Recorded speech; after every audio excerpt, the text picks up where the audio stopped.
Front benches change over.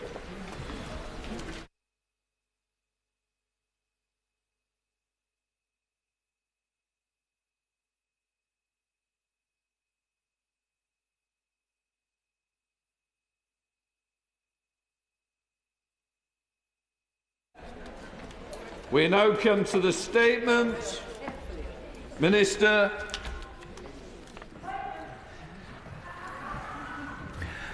With permission, Mr. Speaker, I would like to make a statement on Israel and Gaza. As the House knows, the United Kingdom has long been calling for an immediate humanitarian pause to allow for the safe release of hostages and more aid to reach Gaza, then leading to a sustainable ceasefire without a return to destruction, fighting and loss of life. Yesterday, the international community took a significant step towards achieving that. We welcome yesterday's United Nations Security Council Resolution 2728, which reflected widespread international support for Britain's position and considerable efforts by our diplomats to secure a consensus. Mr. Speaker, this is an issue which can polarise and divide. But yesterday in New York there was a shared sense of purpose. I'm sure the whole House would agree that we must capitalise on this moment. We want to see an immediate, sustained humanitarian pause which would allow for the safe release of hostages and more aid to reach Gaza. And that is what yesterday's resolution called for, and that is why the United Kingdom voted yes on this text. And that is why the government is now focused on seeing the resolution implemented as quickly as possible. This resolution sets out the urgent demand for the unconditional release of all hostages. Hamas must act on this now. The kidnap and violence on October the 7th was appalling. It has been unconscionable to hold them in captivity for so long, and it is dreadful to hold them any longer. We strongly support the intensive diplomatic efforts by Egypt, Qatar and the United States to secure their release. My right honourable friend, the Prime Minister, the Foreign Secretary, Lord Ahmed and I have met the families of hostages and reiterated to them personally our desire to see their loved ones freed and their agony brought to an end. We urge all sides, Mr. Speaker, to seize the opportunity and continue negotiations to reach an agreement as soon as possible. Yesterday's resolution also sent a clear message on the need for all parties to the conflict to uphold international humanitarian law and for delivery of aid to be scaled up urgently. This requires the lifting of all barriers impeding its delivery. Palestinian civilians are facing a devastating and growing humanitarian crisis in Gaza. His Majesty's government continue to reiterate these messages in their contacts with the Israeli government. And the government is exploring every avenue, Mr. Speaker, to deliver aid by land, sea and air. Last week, enough aid to feed over 250,000 people was delivered by land from Jordan. Britain is fully engaged in the international effort to set up a maritime corridor for aid into Gaza. And yesterday, the first airdrop of British aid by the Royal Air Force with the support of Jordan took place. Mr. Speaker, we do, of course, regret that this resolution did not condemn the abhorrent and brutal terrorist attacks perpetrated by Hamas on the 7th of October. The UK condemned these attacks unequivocally. We have been forthright in speaking up for Israel's right to defend itself and ensure such an attack can never happen again. We want Israelis and Palestinians to live in peace and security. An immediate humanitarian pause leading to a sustainable ceasefire is the best way to achieve a lasting peace. And we continue to work on the other core elements required for such a process to succeed. We have supported, Mr. Speaker, the formation of a new Palestinian government for the West Bank and Gaza under the leadership of Prime Minister Mustafa. An international support package is vital for building on Prime Minister Mustafa's appointment. We also want to see the removal of Hamas's capacity to launch attacks against Israel. Hamas can no longer remain in charge of Gaza. Finally, we need to offer a political horizon to the Palestinians, which provides a credible and irreversible pathway towards a two-state solution of Israel and Palestine living side by side in peace and security. Mr. Speaker, the resolution passed by the Security Council yesterday does not guarantee this outcome, but it is a significant step forward. The government will spare no effort in building on this opportunity. We want to create irreversible momentum towards a lasting peace. Mr. Speaker, I commend this statement to the House. Shadow Secretary of State David Lammy. Well, Mr. Speaker, I thank the Minister for advance sight of his statement, and I'd like to echo his support for the formation of a new Palestinian government, which must be supported internationally, alongside the need for a two-state solution with Israel and Palestine living side by side in security and peace.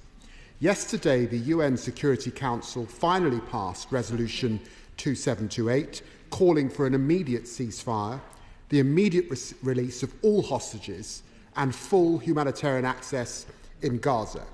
This was incredibly welcome and overdue. It must now be a turning point. We welcome, too, that the government was able to support this motion. It represents a major shift in government policy, which previously called only for an immediate pause rather than an immediate ceasefire. Can I ask why it was not able to back Labour's motion last month? Much more importantly, what steps is the government taking to ensure the UN resolution is implemented in full, putting pressure on Hamas, who reportedly rejected the latest compromise, and Israel to reach agreement on a ceasefire now?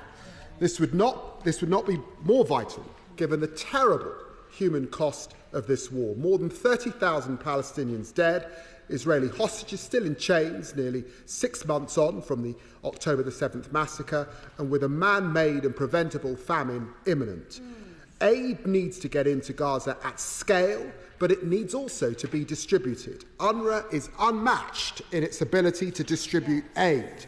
With just a few weeks until the new financial year, can the Minister now tell us if the UK funding to UNRWA will resume? The UN motion also said that all parties must comply with their obligations under international law. In that context, I want to raise a specific incident with the Minister. On the 18th of January, an IRC and Medical Aid for Palestinians compound was struck in a near-fatal airstrike by the Israeli military. The coordinates were known to Israel and formally deconflicted.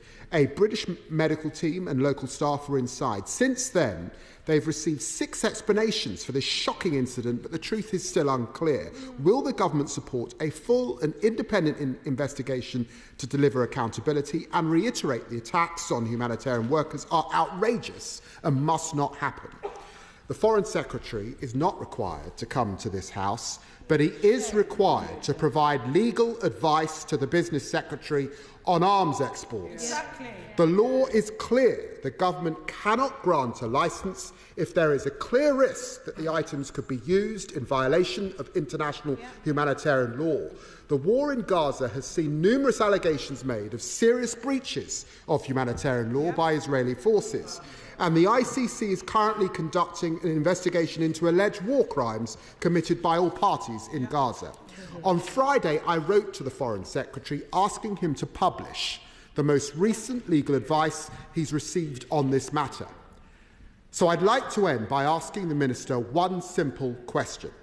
Has the Foreign Secretary received legal advice saying there is a clear risk that items licensed by the UK might be used to commit or facilitate a serious violation of international humanitarian law?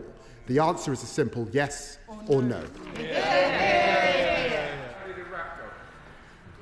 Well, Mr. Speaker, can I first of all thank the honourable gentleman for his strong support for United Nations Security Council Resolution 2728. He asks what the government will do to ensure that it is implemented in full, and Just as that resolution shows considerable success for British diplomatic work, particularly in New York, he may rest assured, and the House may rest assured, that we will be doing everything we can to ensure that it is indeed implemented in full.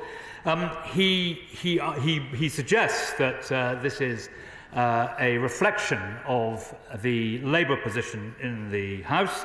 Mr. Speaker, I hope that by and large the Labour position is very supportive of the government, but he should be quite clear that the resolution yesterday represents a tremendous success for British diplomacy. It now means that the European Union, the United Nations and the United States now take our position on the priorities.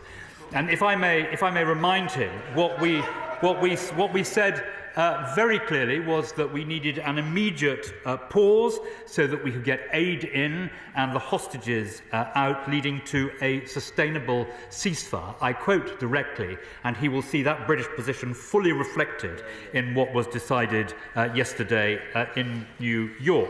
He asks me about UNRWA, and I can tell him that the report by the former French Foreign Minister Catherine Colonna, the interim report, because of course the final report is not due until the 20th of April, the interim report is now with the Secretary-General in New York, and we hope to learn more about it today from New York.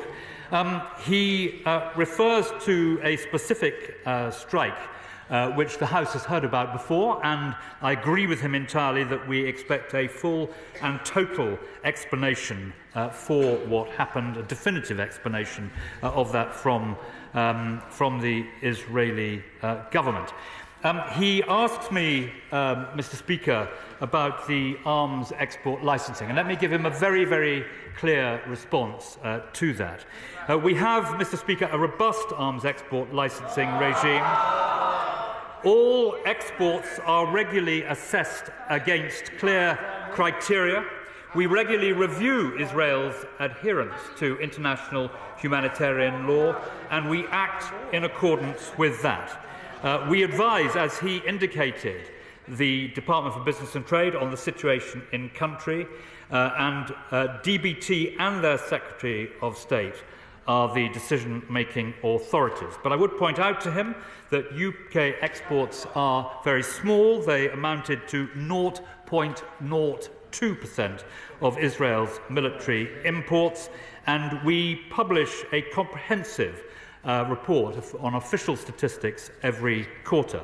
Finally, Mr. Speaker, he asks me to publish the legal advice, and I would point out to him that no government does that.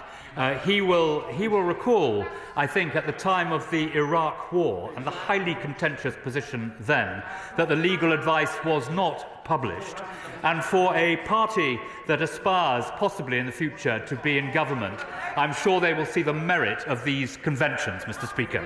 Chair of the Select Committee, Alicia Kearns. Thank you, Mr. Speaker. Yesterday, the UN Security Council passed a resolution for a Ramadan ceasefire, in effect a pause.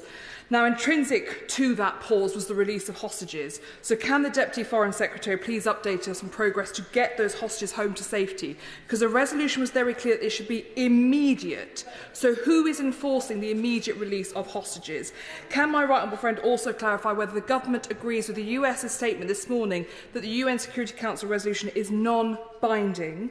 And where are we going to, and how are we going to ensure that on both sides, the return of hostages and the ceasefire Ramadan, that they are enacted? Because if they are not, I fear that the UN Security Council will face an existential crisis. Well, my honourable friend, the chair of the Select Committee, sets out with great eloquence what the international community now require to take place as a result, Mr. Speaker, of the Resolution 2728 passed yesterday. And as I set out in my earlier remarks, we regret that this resolution has not condemned the terrorist attacks perpetrated by Hamas on the 7th of October, but I want to re-emphasise that all the things that Britain has previously been calling for are now accepted and were recorded in that resolution. So we will, as my honourable friend suggests, continue to do everything we can to ensure that the resolution is implemented. SNP spokesperson Brendan O'Hara. Thank you, Mr. Speaker. I thank the Minister for prior sight of his statement. And we very much welcome the UN Security Council resolution, which demands an immediate ceasefire for the month of Ramadan. This is an important first step in achieving the permanent ceasefire that we on these benches have been calling on for several months. We also welcome the UN demands for an immediate and unconditional release of all hostages, and that all parties adhere to their obligations under international law, for civilians to be protected and for the lifting of all barriers to humanitarian aid. That this motion specifically demands a ceasefire makes it legally binding, and it obliges all combatants to adhere to it. Yet already there is significant concern that Israel does not intend to comply with the demands, with the Israeli ambassador to the UN and the Foreign Minister, Israel Katz, among others, indicating that they will not adhere to the demands for a ceasefire, with Mr Katz stating that the State of Israel will not cease fire. Of course, Israel, as we know, has formed for ignoring binding resolutions of the United Nations, but rarely can it have done so in such a blatant manner and with such a complete disregard for the rules on which we all rely upon to keep us safe. So given that they have signalled their intention to ignore the demand for a ceasefire, and rather than waiting for the inevitable to happen before acting, can the Minister assure the House that if and when Israel does launch its proposed offensive on Rafah, that the work will already have been done to impose immediate sanctions, most importantly the banning of arms sales to Israel, and that Tel Aviv will be left under no illusion as to the consequences of their action should they ignore this resolution? And could he update the House on what discussions have been had or are being planned with our partners and allies to ensure that we take decisive international action should Israel breach the terms of this resolution? And finally, could he confirm that it is the opinion of the UK Government that should Israel not adhere to this UN resolution, that it would be in violation of a binding resolution and thus stand in breach of international law? Minister. Well, Mr Speaker, first of all, may I welcome his support for the government's position, which has not always been the case in these statements, and particularly the consensual language from the SNP on the ceasefire and the release of hostages and on getting aid in. I think that is very important, and it means that the authority which the Prime Minister brought from this dispatch box, and which is now the essence of this new resolution 2728, gets broad support from the House, and I think that is very welcome. For the remaining parts of what he said, I think the government wants to try and bring people together. We want to end the violence as soon as we can. We want to ensure that the hostages get out. We want to ensure that aid gets in. And we want to ensure that we can lift people's eyes to a political track once this catastrophe is over. So I think that is what the government is trying to do, and he'll forgive me for not going down the rather more divisive line that he took. And in respect of military action in Rafah, he will have heard what the Foreign Secretary and the Prime Minister and I have said about the importance of respecting international humanitarian law and the position of civilians caught out in the open there, and I hope he will agree with it. Sir Michael Ellis. Thank you, Mr Speaker. The terrorist attack of the 7th of October on Israel has provoked widespread anti-Semitism in this country and around the world, and the latest manifestation of this was at Manchester Airport yesterday, where Border Force apparently do not want Israeli Jews to enter this country. 2 innocent victims of the music festival slaughter were berated and told, and I quote, "We have to make sure that you are not going to do what you're doing in Gaza over here," end quote. This is to 2 victims of the Nova Music Festival. Blaming all Jews for the actions of their country is obviously anti-Semitic. These are people in uniform acting for this country as Border Force officers. It is a disgrace beyond all proportion. Their detention was clearly unlawful for several hours. They're being offered free legal representation, which I would urge them to take up. Can the Deputy Foreign Secretary confirm that Jews and Israelis are still welcome to enter this country? Minister.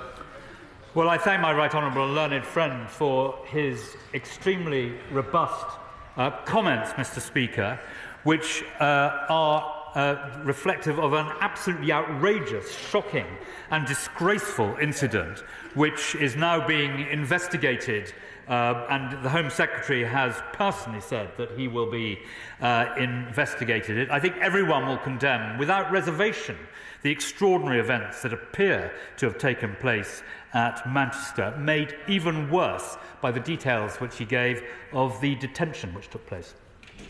Select Committee Chair, Sarah Champion. Thank you. I feel very uncomfortable at the comments the Minister has made, taking credit for the UN Security Council resolution when the UK abstained twice, I think it was, in the process. Exactly. There isn't an immediate ceasefire, and I dread to think after 6 months how many Gazans have been killed and will die from starvation. With the rapidly deteriorating situation in Gaza, does the Minister agree that it is vital that the Cabinet Minister responsible for overseas aid makes himself available to this House for scrutiny? Mr. Speaker, surely it's not right that members are updated on the Foreign Secretary's views on the media rather than answering questions in this place. So when will the government do the courtesy and respond to the Procedural Committee's report about this? Minister.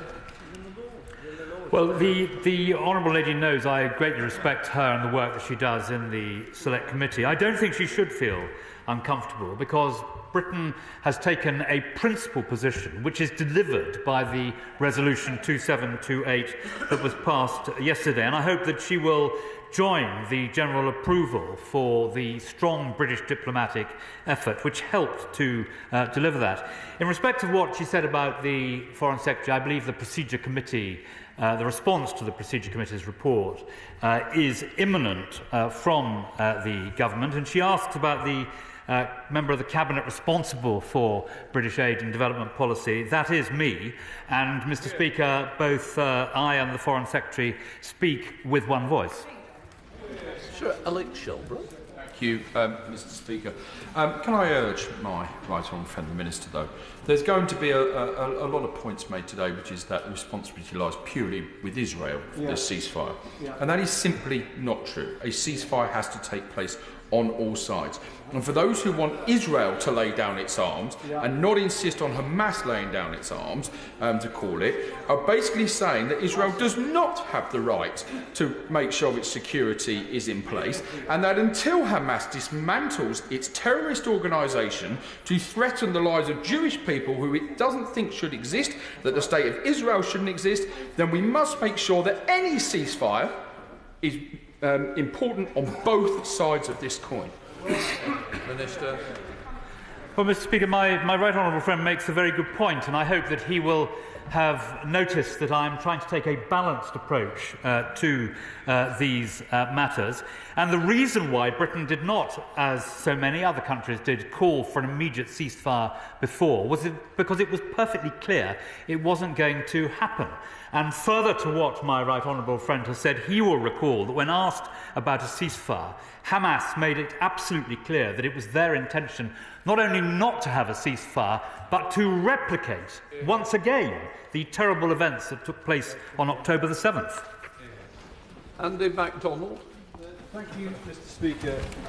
The Minister has said on innumerable occasions that the UK has a robust export licensing regime. And many of us on this side of the House are not satisfied with that response. So will he please, finally, tell us what the legal advice is as to whether this country is in compliance with our obligations under international humanitarian law to ensure that those arms are not used to commit offences in Gaza?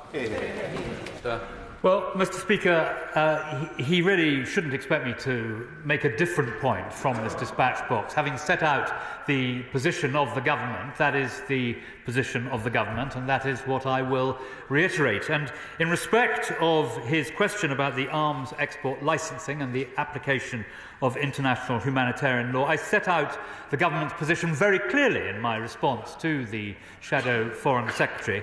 And, Mr. Speaker, I have nothing further to add to that at this time. Matthew Offord. The UN resolution has undermined efforts to secure release of the hostages held by Hamas, with a collapse in negotiations only today. Hamas has reiterated its hardline positions that were previously criticised by the United Kingdom. Does my right honourable friend share my concern that the resolution will not only embolden Hamas, which hopes to achieve a ceasefire without releasing the hostages, and enabling it to maintain its grip on the people of Gaza? Minister. Well, Mr. Speaker, it certainly shouldn't do that. And if I may draw his attention to the explanation of vote, which was published at the same time as Britain supported the resolution yesterday, we said, and I quote, "We regret that this resolution has not condemned the terrorist attacks perpetrated by Hamas on the 7th of October. The UK condemns these attacks unequivocally." So I hope that he will bear that in mind in reaching his conclusions about 2728. Julia. Thank you, Mr. Speaker. What is the government's response to Israel's shutting off North Gaza to UNRWA, the only aid organisation with the ability to deliver aid at scale? And when will this government reinstate funding to UNRWA to stop and alleviate the starvation of Gazans? Well, Mr. Speaker, we've made it very clear that we will look at the interim report from Catherine Colonna. We will look at the United Nations reports, and we hope that reforms will be made in such a way that we can reinstate funding. But I should emphasise to the Honourable Lady that no funding is due from Britain until the end of April. In respect of her point about the spread of UNRWA, UNRWA is the only organisation which has the assets in place, the warehouses, the vehicles, the logistical support. So it is essential that those logistical elements are available if aid is to be distributed effectively in Gaza. Theresa Villiers. I've had constituents get in touch with me who tell me they feel badly let down by the vote in the UN yesterday. I just don't understand how the Minister and the Foreign Secretary can say that in policy terms that nothing has changed when the UK has just voted for a resolution that doesn't condemn the Hamas atrocity of 7th October and delinks a ceasefire with the release of hostages. As my honourable friend from Hendon pointed out, doesn't this make it less likely that the hostages will be released? Minister. Well, Mr. Speaker, I don't agree with my honourable friend, and the resolution sets out the urgent demand for the unconditional release of all hostages, and we welcome the ongoing diplomatic efforts by Egypt, Qatar and the United States to this end, and she will have seen the reports and the media in that respect. And as I say, we have set out very clearly in our explanation of vote the regret that we have that the resolution did not once again condemn the terrorist attack, but she has heard repeatedly from this dispatch box that we do indeed do that. Afzal Khan. Mr. Speaker, over the last week we have seen Israel continue to commit atrocities across Gaza as Al-Shifa hospital was besieged for several days. Medical staff from inside the hospital reported gun battles, workers being beaten, patients dying on the floor, and even execution-style killings. This is yet another example of Israel's mercilessly targeting civilians. Will the Minister unequivocally condemn Israel for authorising and carrying out such heinous attacks and make clear that hospitals and places of refuge must not be targeted? Minister.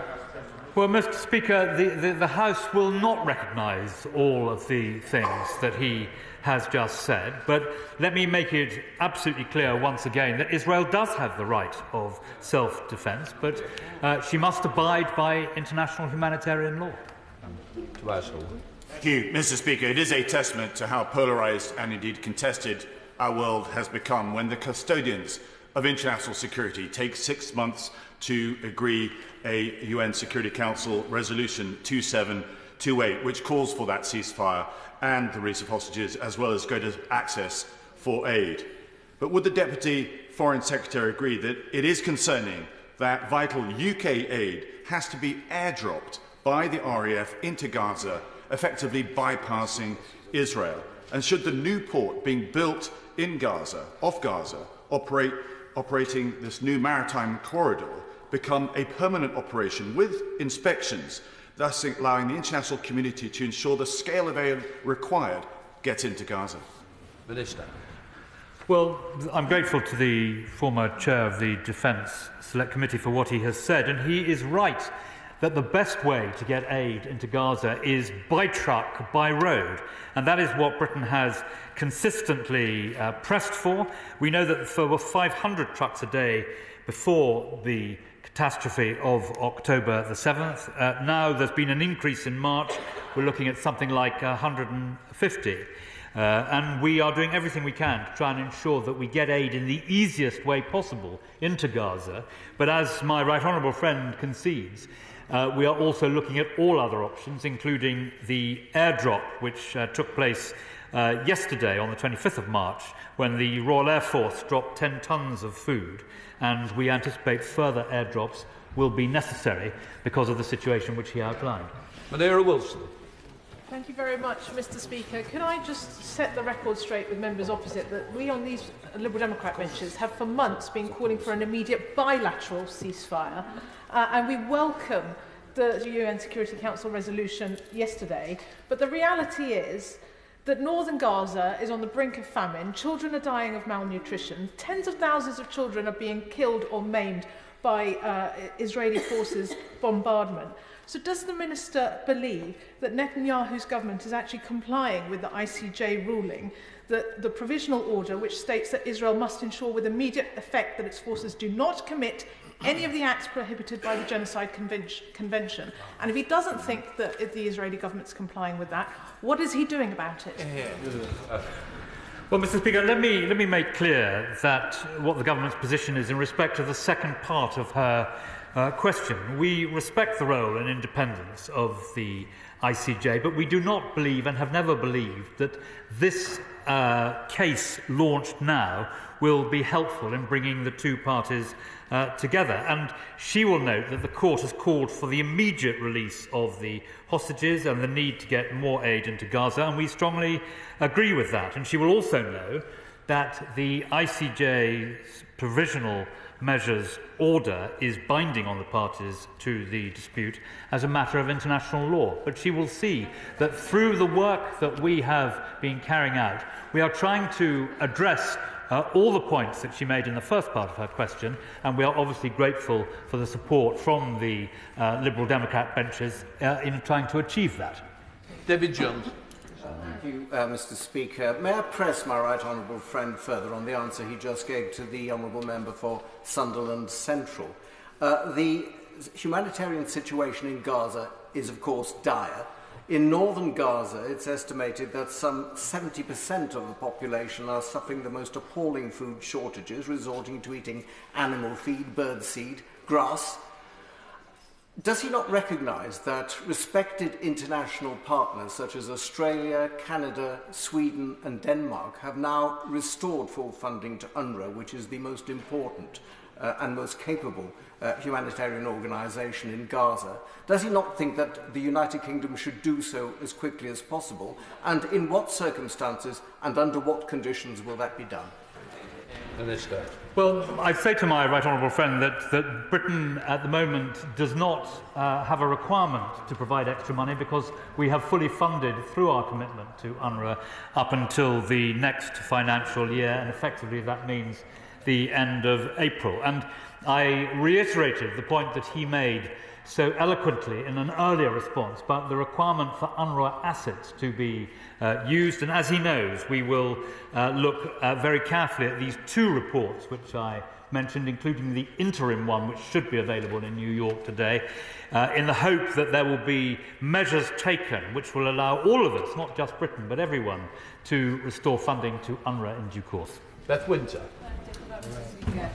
News agencies in the past hour are reporting that the Israeli National Security Minister, Itamar Ben-Gvir, has told Israeli Army Radio we must enter Rafah now.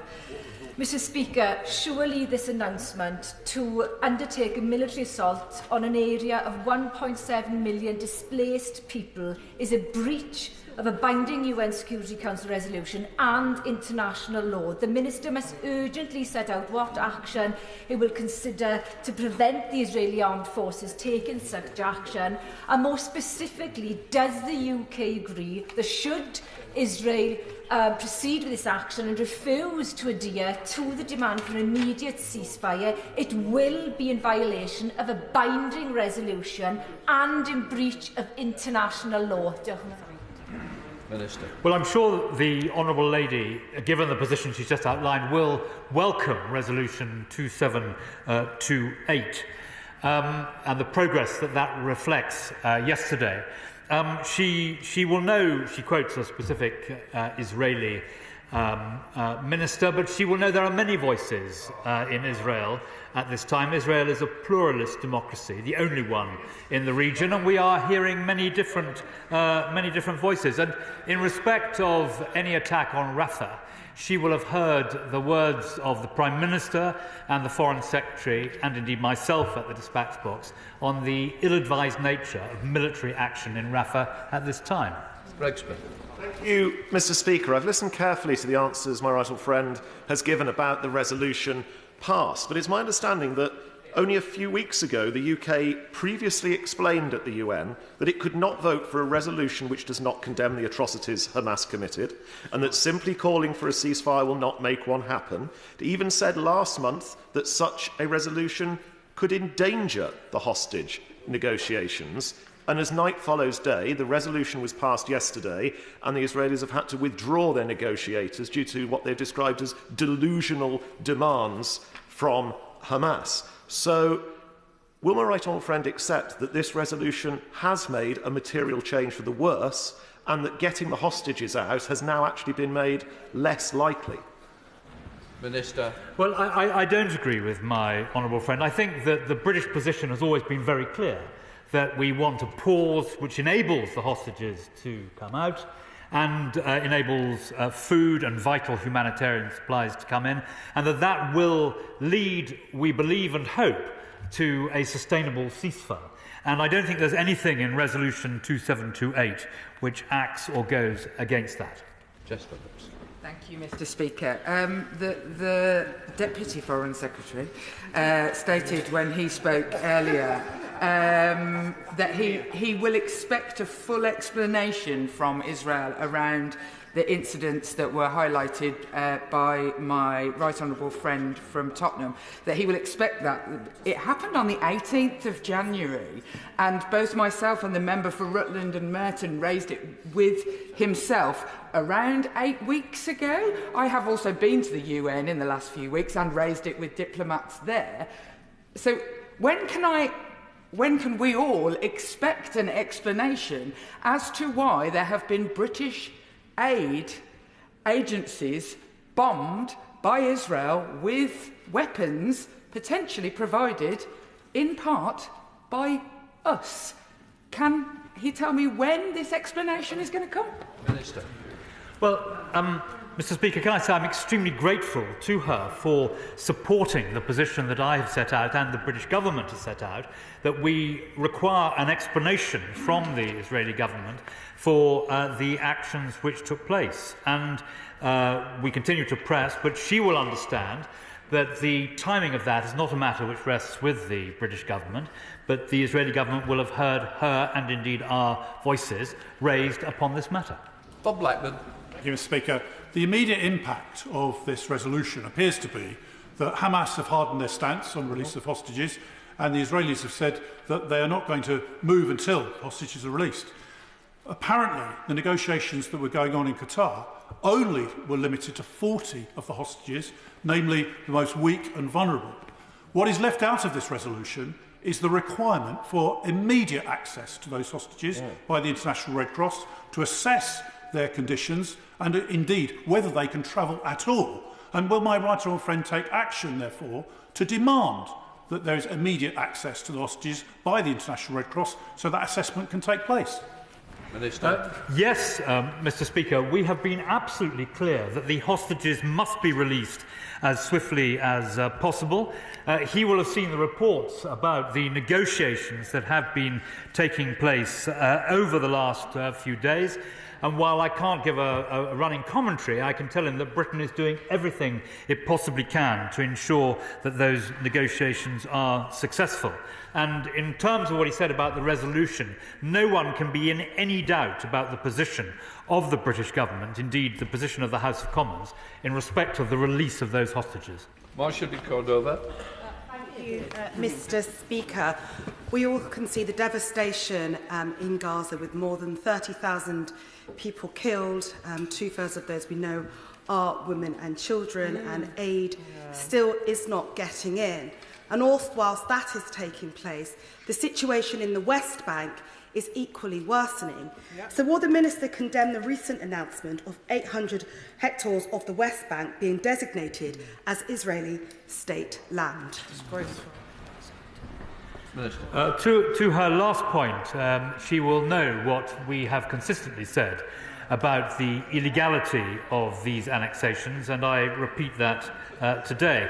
She talks about the position on the West Bank. She will have seen the extensive work that our Foreign Secretary has put into by going there and ensuring that Britain does everything it can to make certain that when we have the opportunity for a political track, the Palestinian Authority is able to move forward. And in respect of the point she made about Gaza and the lack of humanitarian support, she will have seen that on the 13th of March, Britain pledged a further £10 million this year, taking the total to over £100 million, and that on the 15th of March, a field hospital funded by UK aid from UK Med went into Gaza. It has UK and local medics, and we hope that shortly it will be treating 100 patients every day.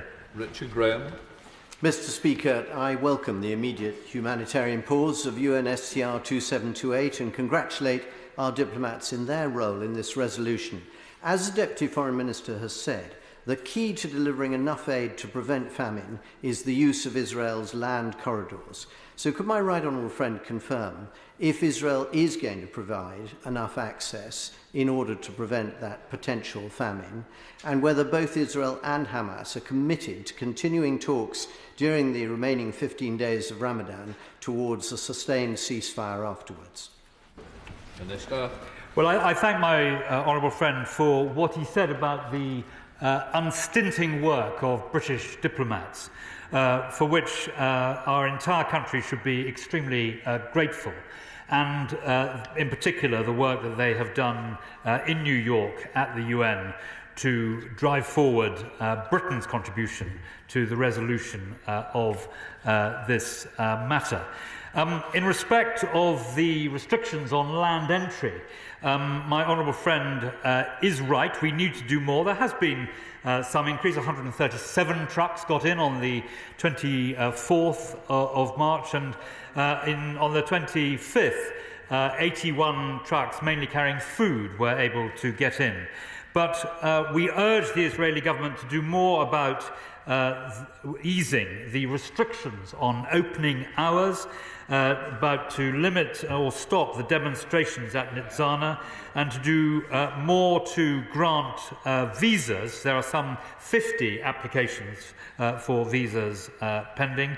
And if all those steps were taken, Mr. Speaker, it would make a material difference to road entry. Imran Hussain. Thank you, Mr. Speaker. After 6 months of bloodshed, starvation and the deliberate blocking of essential aid to Gaza, the UN Security Council has finally demanded an immediate ceasefire for the rest of Ramadan.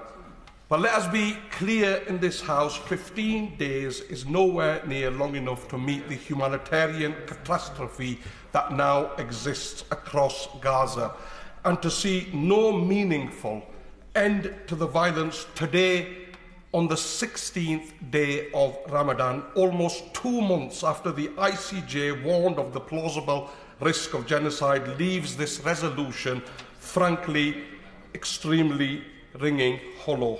So will the Minister heed the calls of this House and demand a permanent, lasting ceasefire? And can he explain how he expects this ceasefire, as demanded by the Security Council, to be enforced if the UK government is selling arms to the Israeli military that are used to bomb Gaza and break this UN-mandated ceasefire? Well, Mr. Speaker, I have addressed the issue earlier in the statement of the supply of arms. And in respect of the resolution yesterday, I put it to the honourable gentleman that he is not recognising the importance of the resolution that was passed. Firstly, because it implemented the key things that Britain has been asking for. And secondly, because it represents a unity which allows the issues which he and I care about so much to be advanced. So I put it to him, Mr. Speaker, that Resolution 2728 is of much greater importance than he was submitting. Crystal. Mr. Speaker, it's clear to many international partners that the UK government must now accept that Israel is potentially committing war crimes and genocide. Is therefore even a chance, Mr. Speaker, that Israel is breaking international law by potentially committing war crimes and genocide? Why then will the UK government not take all precautions to adhere to its obligations as a party to the Genocide Convention and the Arms Trade Treaty and immediately cease arms export controls to Israel? Minister. Well, Mr. Speaker, can I say to the honourable gentleman, for whom I have great respect and with whom I've worked in the past, that I think there is something uniquely repulsive about accusing Israel of genocide, given the events that took place on October the 7th, when more Jewish people perished in a pogrom than at any time since the Holocaust and the Second World War. Afzal. Thank you, Mr. Speaker. The UN Security Council has now voted for an immediate ceasefire in Gaza for only the remainder of Ramadan. It's almost now 2 months since the ICJ's plausible genocide ruling, and yet the killing, the destruction and the weaponised starvation goes on. Can the Minister outline what conversations he and the Foreign Secretary are having with their counterparts in the United States to ensure that the UN resolution this week is implemented? And will the UK government now cease arming Israel to ensure that the UK upholds the ICJ's ruling and its provisional measures? Minister. Well, Mr. Speaker, I don't recognise her description precisely of the ICJ interim ruling, but I welcome her support for Resolution 2728 and the position of the British government. And in respect of the work that we are doing with our counterparts, not only in America but all around the world, I can assure her that that will continue with the greatest vigour. Sammy Wilson. Thank you, Mr. Speaker. No matter what way we look at it, the government's backing of this one-sided UN resolution yesterday represents an abject surrender to the demands of the Hamas propaganda machine and the cynical use of the Palestinian population as human shields.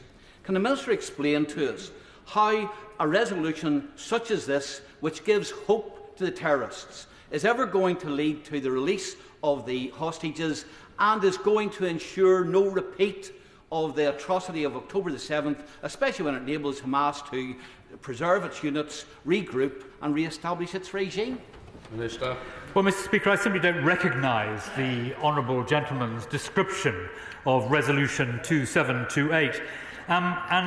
In respect of Hamas, it is Hamas which is using the Palestinian people as a human shield in the grotesque way we see in Rafah.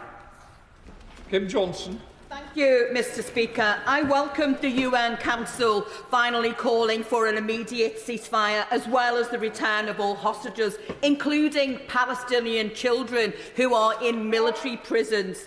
The Minister must now indicate what enforcement measures the government will implement to escalate pressure to stop Israel's military assault, to uphold the ceasefire and to ensure that emergency assistance is provided through UNRWA to those being starved to death? Minister. Well, Mr Deputy Speaker, I thank the Honourable Lady for her support for UN Resolution 2728, which, as I set out in my opening remarks in the statement, Mr Deputy Speaker, reflected the widespread international support for Britain's position and the very considerable efforts by our diplomats to secure a consensus. I beg your pardon. Sam Desi. Thank you very much, Mr Deputy Speaker. The United Nations Security Council's vote for an immediate ceasefire, the immediate release of all hostages and full humanitarian access in Gaza must be received by the UK government as an immediate push for that UN resolution to be enacted, and I hope that the Minister and the government will act accordingly because it is so necessary. But rather than obfuscating on the issue, will the Minister actually condemn from the dispatch box the recent announcement of 800 hectares of the West Bank as Israeli state land? Yeah. Surely this colonial era land grab ploy and the building of more illegal settlements must be condemned and halted. Minister. Well, Mr Deputy Speaker, the position of the British government, and indeed I believe the official opposition, has always been absolutely clear on illegal settlements, and I reiterated it a moment ago. Stephen Timms. Thank you, Mr Deputy Speaker. I also warmly welcome yesterday's resolution. I welcome the change in the government's position which supported it. Both sides are now in clear conflict with clear breach of a United Nations Security Council resolution that was supported by the UK. What are the implications of that in itself for future UK arms sales to Israel? Minister. Well, I'm extremely grateful to the Right Honourable Gentleman for his support for 2728. But I should be absolutely clear, there's been no change whatsoever in the position of the British government. Britain has long been calling for an immediate humanitarian pause leading to a sustainable ceasefire without a return to destruction, fighting and loss of life as the fastest way to get the hostages out and the aid in. That is what this resolution calls for, why the United Kingdom voted yes on this text, and is a very considerable tribute to the work of British diplomats around the world and in New York. Richard Bergen. Thank you, Mr Deputy Speaker. The passing of the UN Security Council resolution demanding an immediate ceasefire is incredibly welcome. The issue now facing our government is what will it do to ensure that it's enforced, because we saw overnight more Israeli bombing and we saw overnight more killing of Palestinian civilians in Gaza. It was right that sanctions were imposed on extremist settlers last month. If the Israeli government continues to ignore the ruling of the UN's highest body, then shouldn't our government make sure that they're clear that severe consequences will follow, including further sanctions, until Israel respects this ceasefire resolution and respects international law? Minister. Well, Mr Deputy Speaker, the Honourable Gentleman will forgive me if I dissent from the language he is using and instead seek, as the British government consistently has done, to try and ensure that there is a pause which allows for aid to get in and the hostages to get out, and for there to be a sustainable ceasefire. That is the right approach to be taken, and one that is very substantially honoured in 2728, which was passed yesterday. Richard Ford. Thank you, Mr Deputy Speaker. States parties to the Arms Trade Treaty are obliged to deny arms exports if there is an overriding risk that the arms transferred could be used to commit breaches of international humanitarian law. A Dutch court ruled on the 12th of February that the government of the Netherlands must stop the export of parts for the F-35 Joint Strike Fighter to Israel. The UK government is also thought to export parts of the F-35 under an open general export licence. Will the Minister consider that under these circumstances we should stop the arms trade with Israel, and that at the very least this House needs a standing committee to examine arms exports? Minister.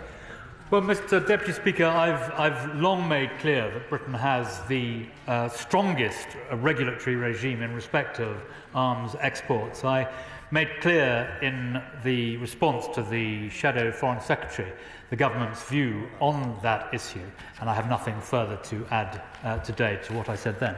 Stella Creasy. Thank you, Mr Deputy Speaker. I heard what the Secretary of State said about his pride in the principled position that he feels the government has taken with the ceasefire. He will know that we can only defend international law if we uphold it. Now, he has heard across this House the concerns that UK-made arms may be being used in Gaza. He knows full well the details of the strategic licensing export criteria, and he knows that man-made famine is a violation of those human rights obligations, which is why many of us are left wondering why this government has not suspended arms sales to Israel in the light of this evidence. I heard what he said earlier about the process. I understand the process that he set out. He talked about reviewing licences every quarter. One must presume, as we are coming to the end of March, this is the end of a quarter. So when will we see a report published on this matter and arms sales to Israel? Well, the point I made, Mr Deputy Speaker, was that we publish comprehensive official statistics every quarter, and that is something we will continue to do. I have nothing to add to what I've already said about the arms regime, but in respect of the issue of famine, which she raised, she will know that the British government is incredibly concerned about the failure to get more food into Gaza. That is why we have been pursuing both a maritime route and yesterday the Royal Air Force dropping some 40 tonnes of food, and why also we have deployed a field hospital, and we will continue to do everything we can, as she would wish, to ensure that famine does not take hold in Gaza. Kenny McCaskill. Thank you, Mr Deputy Speaker. The UN Security Council resolution is very welcome, but it does require action by individual member states. As well as taking action on arms sales, will the UK ensure that there is no complicity with the Israeli war machine in the use of UK air bases by F-35s, or indeed any other military cooperation with Israel as their war upon Gaza continues? And secondly, with regard to humanitarian aid, will he ensure that the suspension of the UNRWA funding, which he recognises is the organisation best placed to deliver humanitarian aid on the ground, is lifted forthwith, given that it was solely based upon Israeli allegations that have already largely been refuted? Minister. Well, I'm not sure, Mr Deputy Speaker, that his final point is one that will resonate across the House, but I'm very grateful to him for his support for Resolution 2728 that was passed yesterday. And in respect of UNRWA, Mr Deputy Speaker, he will know that Britain has fully funded, in accordance with its commitments, the money for UNRWA, and we very much hope the position will be clarified as a result of these two reports, for which we are waiting by the time any additional British money would be due. Chair Laura. Thank you, Mr Deputy Speaker. The UN resolution is welcome and long overdue, given the humanitarian disaster that is unfolding in Gaza.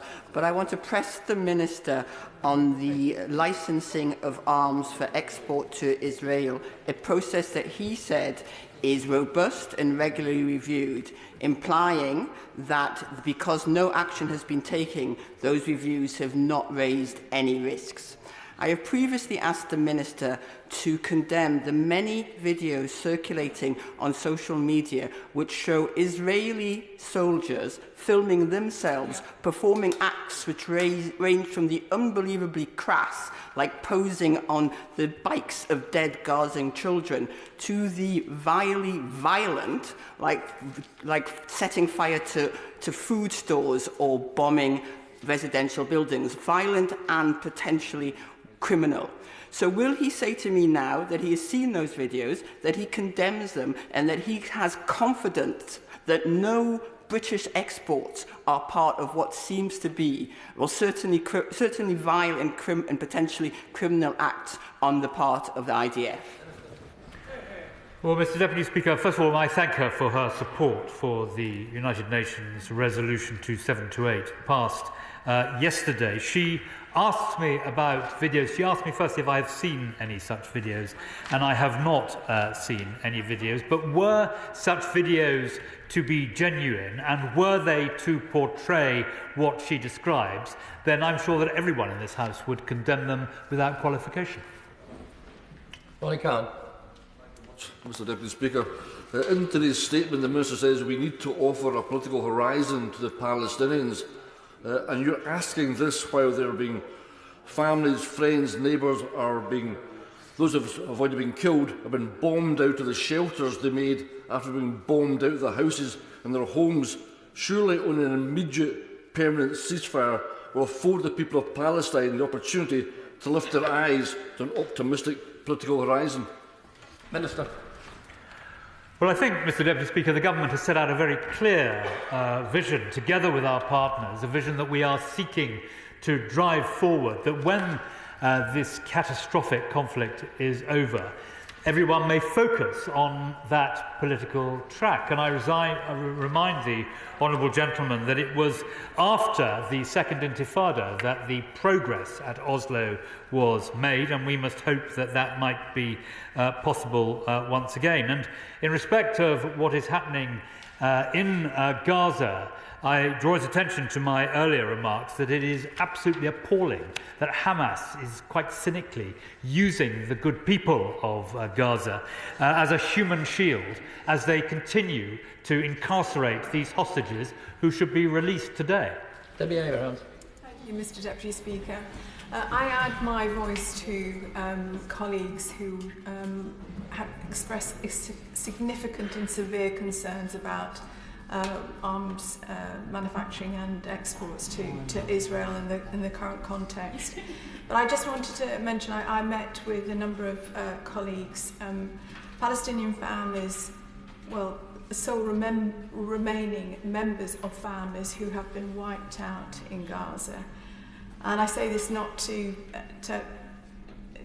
highlight or make a big thing of the appalling tragedy, but to focus our minds on what this means. One family had lost all of her relatives, over 50. She's the only one of her family left. And with that, can the Minister reassure us, as we heard from the Chair of the Foreign Affairs Select Committee, in terms of what specifically he's doing with the international community to ensure that 2728 resolution is applied by Israel and Hamas, and that we get aid into this appalling situation. Minister. Well, I thank the Honourable Lady for what she said about the price of conflict in terms of appalling individual suffering, and everyone in the House will agree with her in that respect. On arms export licensing, I have nothing to add to what I said earlier, but she will, like many, welcome 2728 because it expresses with the full authority of the United Nations a pathway ahead, and Britain will do everything it can to make sure that that pathway is pursued. Clive Efford. Thank you, Mr Deputy Speaker. Israel has widespread control of the borders of Gaza and much of the land within it. And given that that is the fact of the situation on the ground, aren't we then entitled to assume that the restrictions on the flow of aid into Gaza is deliberate on the part of Israel, and therefore shouldn't that make us review the sale of arms to Israel? Minister. Well, in terms of the restrictions to which he refers, I did set out a little earlier ways in which I believe that those restrictions can be mitigated, in particular in respect of the opening hours at various crossing points, and of course the need for more visas, some 50 of which I mentioned are pending. But he may rest assured that the government uses its very strong relationships in the region with Egypt and with Israel to propagate the case for more aid and more humanitarian relief getting in by all means. And we also do more than that, because we have been dropping from the air food, but thanks to the work of the Royal Air Force only yesterday, and we will do more of that if we can't get more in through the road routes. Florence Lammy. Thank you, Mr. Deputy Speaker. The Minister will remember that last week, in the last statement, I mentioned to him a briefing I had attended with other members, led by leading aid organisations including Oxfam, Islamic Relief and Action for Hunger. They detailed the scale of the suffering, the scale of the famine, that man-made famine. And the Minister's been on his feet for over an hour now, and he's mentioned all the different ways that we are getting aid in. But the reality is that only 137 trucks entered Gaza yesterday, according to Oxfam, when we know that pre-October it was 500 trucks a day. UNRWA is unmatched in its aid distribution. The Minister has said that. A way to mitigate this, would the Minister agree, is to restore the funding to UNRWA now? Minister. Well, Mr. Deputy Speaker, the funding to UNRWA from Britain has not stopped. We are paid up effectively till the end of April. And let me reassure her that as soon as we have seen these two reports to which I have referred, I very much hope that, subject to the necessary changes being made, we will indeed be able to commit to the future funding, which both she and I would like to see in the right circumstances. Alan Dorrans. Thank you, Mr. Deputy Speaker. Good afternoon. Mr. Deputy Speaker, it is becoming increasingly apparent that Israel has no intention of complying with international law. They are refusing entry to ICC investigators. They have flat out denied the jurisdiction of the ICJ. They have not adhered to the legally binding orders from the ICJ advisory opinion on the 26th of March. They have ignored other UN resolutions calling for access to humanitarian aid. What else can the government do to put pressure on Israel to adhere to international law? Minister. Well, Mr. Deputy Speaker, as I've set out previously to the House, we have previously assessed that Israel is committed and capable of complying with international humanitarian law, and that, of course, is kept under review. And were there to be any change in the position and view of the British government in that respect, we would, of course, inform the House. Andy Slaughter. Thank you, Mr. Deputy Speaker. On that matter, the government does sometimes publish legal position statements. According to the Cabinet Office, on the 11th of December 2023, the government published a statement of the legal position in relation to the Safety of Rwanda Bill, and it published a similar legal position statement when introducing the Northern Ireland Protocol Bill in July 2022. Will he publish such a statement setting out any breaches of international law by any parties in the Israel-Gaza war? Minister. Well, the honourable gentleman, who is an enormously distinguished lawyer, is well aware that we do not disclose our internal legal advice, and that has been consistently the position of governments of both the major parties, and we have no plans to change that position. Emma Hardy.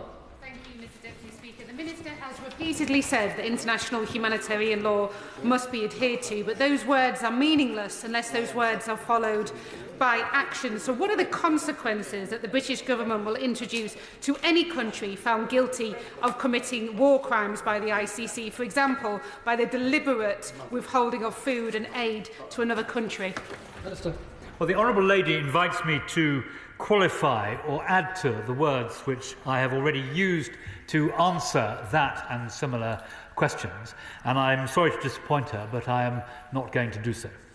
Thank you, Mr. Deputy Speaker. For what will soon be 6 months, this government have repeatedly rejected calls for an immediate ceasefire by MPs and aid agencies. So I welcome the changed position taken at the Security Council yesterday. But I'm confused at this insistence that the government position has not changed. So can he clarify now that he is calling for an immediate ceasefire? The UN solution is binding, it must be implemented immediately, and there are consequences for non-compliance, because any dither and delay, including to UNRWA, means more innocent civilians killed and more children starving. Minister. Well, the Honourable Lady is not right in what she says about there being a change in the government position for the reasons that I have repeatedly set out, Mr Deputy Speaker. The United Kingdom has long been calling for an immediate humanitarian pause leading to a sustainable ceasefire, and that is what Resolution 2728 seeks to deliver. Toby Perkins. Thank you, Mr Deputy Speaker. I understand what the Deputy Foreign Secretary says with regard to wanting both sides to acknowledge United Nations Security Council Resolution 2728. But he must know that those people in Gaza facing starvation, going to bed every night wondering if it's going to be their last, do not have the power to bring the hostages back. The people have the power to bring the hostages back. They're sat in five-star hotels in Qatar. And so it is useless, really, to allow those people to have the aid blocked to them by Israel, for them to continue to be on the end of a bombardment, and somehow suggest that they are masters of their own destiny. Will he say what this government will do in the event that Israel continues to ignore a binding United Nations Security Council resolution? Minister. But, Mr Deputy Speaker, the remedy for what he so eloquently describes in his question rests with Hamas and the negotiators in Qatar. If they release the hostages and a pause is agreed, that leads to the resolution of all the points which he so rightly made. Justin Matters. Thank you, Mr Deputy Speaker. I've heard what the Minister said about not releasing legal advice, which is clearly a disappointment to members in this House. As my honourable friend has already said, the government have issued legal advice in the past, and it's a matter of great interest to my constituents. But if a country took offensive action, contrary to a UN resolution calling for immediate ceasefire, I wouldn't need to see the legal advice, would I? Because that would clearly be a breach of UK arms export licences. Minister. Well, Mr Speaker, I note that he is disappointed that we will not release the advice, but I can only point to the precedent to which I referred earlier, one that has been strongly endorsed on both sides of the House.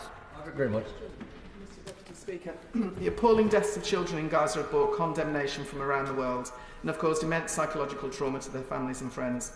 On the 27th of February, I asked the Minister whether he would recognise that the killing of 12,000 children shows clear evidence of collective punishment. The Minister did not answer my question. That figure has now risen with the deaths of a further 1,000 children. So will he now answer my question? Will he recognise that the killing of 13,000 children shows clear evidence of collective punishment? No, Mr Deputy Speaker, I won't do that, but I hope that she will join with me in calling for Hamas to release all the hostages which they are holding as swiftly as possible, so that the other points which I've set out, I hope very clearly to the House in the statement, can be achieved. Elmet. Mr Speaker, the Deputy Foreign Secretary rightly referred to the devastating and growing humanitarian crisis in Gaza and the urgent need to increase delivery of aid by land, sea and air. He mentioned that the first delivery of UK aid by the Royal Air Force took place yesterday. Does he anticipate that future airdrops will increase in frequency until such time as the barriers to the delivery of aid via land are lifted? Minister. Well, he is right to identify the delivery of aid from the air for numerous reasons which honourable members will understand as suboptimal, and the key way of getting aid into Gaza, urgently needed, is by truck and by road. But needs musts, Mr Deputy Speaker, and that is why the RAF were able to deliver some 40 tonnes yesterday.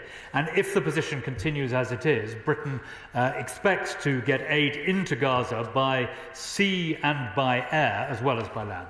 John McDonald. The Minister said there was precedent on the publication, non-publication of legal advice. Yes, Mr Deputy Speaker, you and I were here. There was precedent set. It was in the debate over the Iraq War.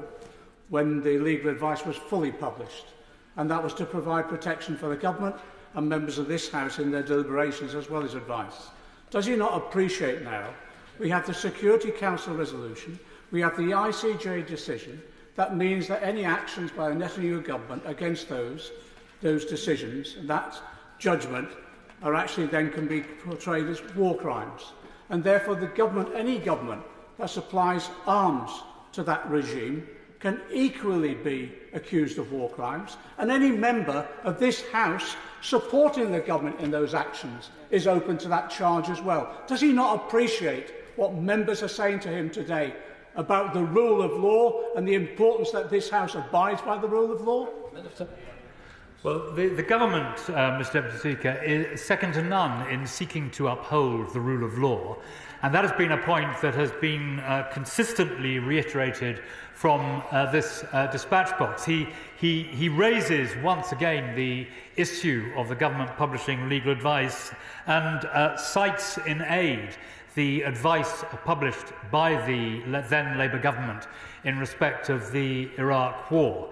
Mr Deputy Speaker, I do not think that is a wise avenue to go down. Rachel Massey. Thank you, Mr Deputy Speaker. The Armed Forces Minister has stated that Israeli military personnel have been training alongside UK armed forces. As a result of that, clearly we want to know what purpose that has had. We want to understand what operations those individuals have been involved in, whether or not they've impeded the delivery of aid or indeed perpetrated suffering against the people of Israel, and how that complies with international humanitarian law. Minister. Well, Mr Deputy Speaker, the Honourable Lady won't be surprised to hear me say that the British military forces always comply with international humanitarian law and are absolutely required to do so. And I'm sure that she will note, like me, that when it comes to the issue of targeting and military operations, just as Britain uses extensive military lawyers and legal advice in making those decisions, so too does the Israeli government. James Murray. Thank you, Mr Deputy Speaker. We desperately need an immediate ceasefire, the immediate release of all hostages and full humanitarian access in Gaza, as the UN Security Council resolution now calls for.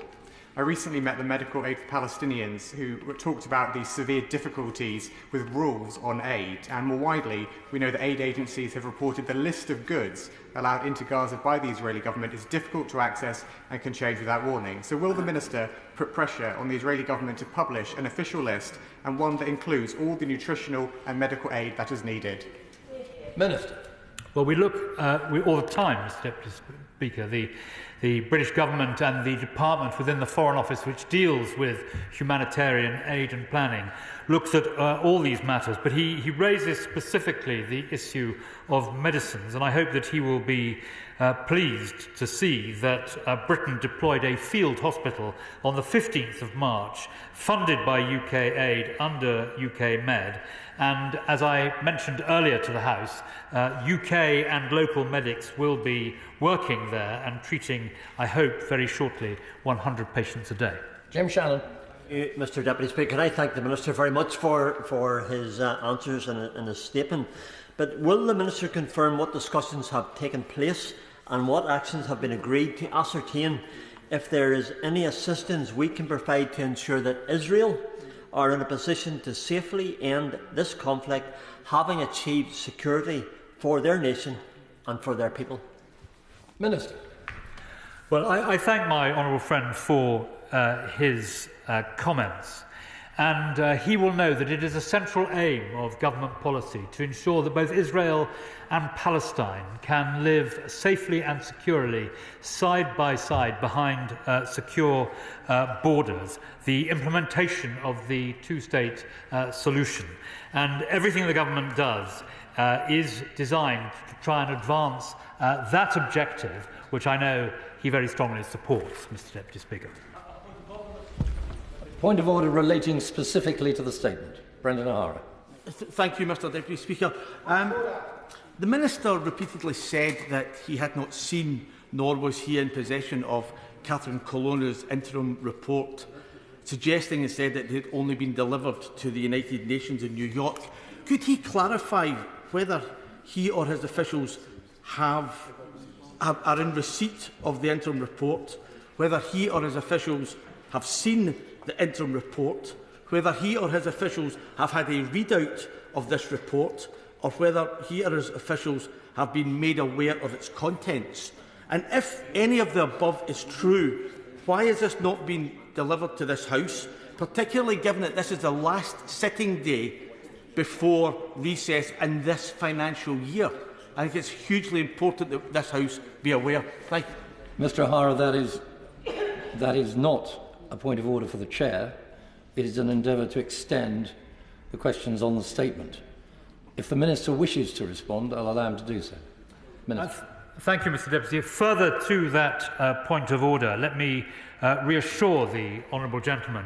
And he rightly says that today is the last day before the House rises for the Easter recess. That is why, in discussion with the usual channels, the government has offered this statement today, which I very much hope that he welcomes. The report, the interim report from the former French Foreign Minister Catherine Colonna, my understanding is that it was received by the Secretary-General's office, I think yesterday, and it is my hope and expectation that the British permanent representative at the United Nations in New York may be able to have sight of it today. But neither I nor officials in London have had sight of that report as things stand. Order. Can I, on your behalf, thank the Minister of State and the Opposition front bench for remaining for well over an hour and taking the relevant questions. We now come to the statement on building safety. Minister